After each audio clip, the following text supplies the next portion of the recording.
This is Thursday, March the 11th. This is American history. Well, in 1937, John L. Lewis of the United Mine Workers and Walter Reuther of the United Automobile Workers are going to merge their two unions and several other industrial unions into the CIO, the Congress of Industrial Organization. Now, the CIO could have never formed had it not been for the Wagner Act. In 1937, the CIO is going to call on a number of strikes to allow workers a greater salary and a more secure position in industry. It is during this time at the General Motors plant, the United Automobile Workers are going to try a new strike. Now, in a strike, you go outside and you bet the farm that they can't replace you. And of course, this has always been a problem with the industrial unions. You could be replaced. So in 1937, at the General Motors plant, the workers are going to go on strike, but they're going to sit down and they're not going to move. This became known as a sit-down strike.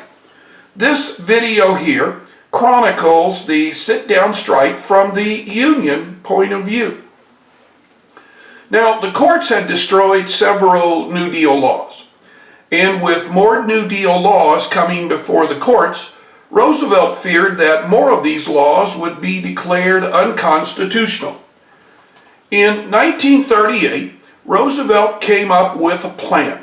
It was called the Judicial Act of 1938, and basically what it said was that if there was a federal judge who was age 70 years of age or older, the president can appoint a new federal judge to help him out. Now, the justices are going to be called before Congress, and the justices are going to say they're not being overworked, and many of the Democrats are going to vote against Roosevelt's ideas. This is the first time that the Democratic Congress had said to the Democratic president, "We don't like what you are doing." Now, if it had just stopped here, it wouldn't have been such a big deal.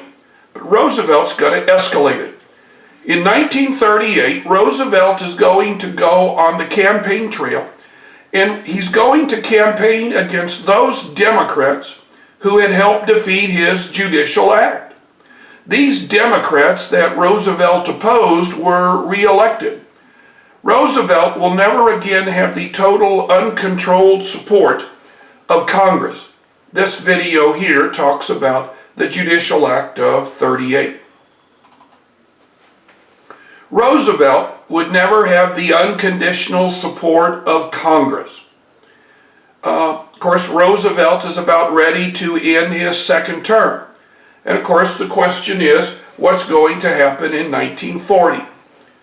Now, to escape the drudgery and depression, the psychological impact of the Great Depression, many Americans went to movies. Movies were cheap. They cost a dime. They were escaping from the mental ravages of the Depression. Most of the movies were extremely light-hearted. Busby Berkeley was a producer, and Busby Berkeley is going to produce musicals that were an extravaganza. There'd be lots of dancing, lots of singing, lots of music. A feast for your eyes.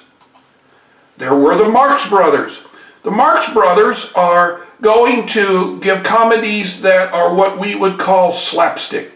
Now, slapstick is where somebody gets hit, somebody falls down in a funny way, and the audience is going to laugh. Now, Groucho Marx is the gentleman on the extreme left. He is going to be the writer for most of these gags, and he is the Marx brother that will survive of all the others. And then there was Shirley Temple. Shirley Temple was a child, but she sang and she danced, and her movies were light and breezy. Here is an excerpt from a Shirley Temple film in which she dances with the legendary Bojangles. Now, by the way, this is the first time that a black man and a white person would be on the screen at the same time for movies that could be seen by both whites and blacks. And then there were the gangster films. America loved gangster films. This is James Cagney, and this is his role in White Heat, which is the role that is going to win him a great deal of awards. Now, the Code of Legion had been created for films, and the Code of Legion said that in a gangster film, the gangster always had to die in the end, that it had to be something so that Americans were not turned to crime. But there were real-life gangsters. The gentleman right here, this is John Dillinger. John Dillinger was called Public Enemy #1 by J. Edgar Hoover and the Federal Bureau of Investigation.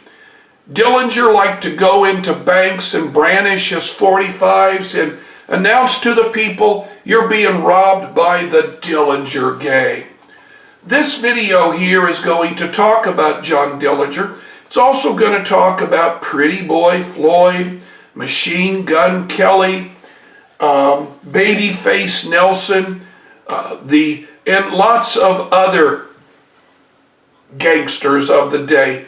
What united most of the gangsters of the day is they robbed banks. Don't forget about the radio. Now, this was my father's favorite show. My father said that if he was a good boy, and he reminded me sometimes he probably wasn't, his mother and father would let him stay up and listen to The Shadow. The Shadow was a darker creature who crept at night and clouded men's minds. My mother said she was a big fan of Burns and Allen. Now, Burns is the gentleman, Gracie Allen is the girl, and they have a comedy duo. Now, Burns was always the straight guy, and Allen was always kind of the ditzy dame. They had quite a radio show, and then they had a television show. Tragically, Gracie's going to die in the 1950s, but George Burns will continue to work until he's almost 100 at the turn of the century. And then there was Benny Goodman. Benny Goodman was a clarinet player who came out of Chicago. Benny Goodman is going to create what is called a big band. And the Benny Goodman Band is going to go all across the country. It's going to go to clubs. It's going to have its own radio show. It's going to be in the movies. In fact, Benny Goodman was the first jazz musician ever to play at Carnegie Hall. Americans also loved sports. Now, this is Babe Dietrichson. Babe Dietrichson is going to compete in the 1932 Olympics that were held in Los Angeles, California. Babe Dietrichson is going to win several gold medals. This video here is going to talk about Babe Dietrichson.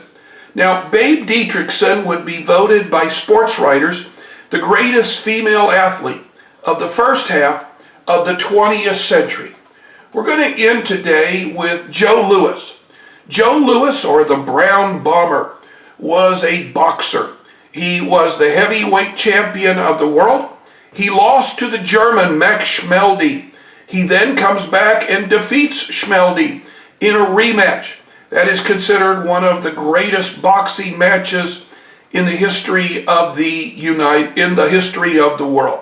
Now, we still have two more sports figures, but we're starting to run out of time in the daytime class, so I think we'll stop here. A reminder that we have a quiz next Wednesday, March the 17th.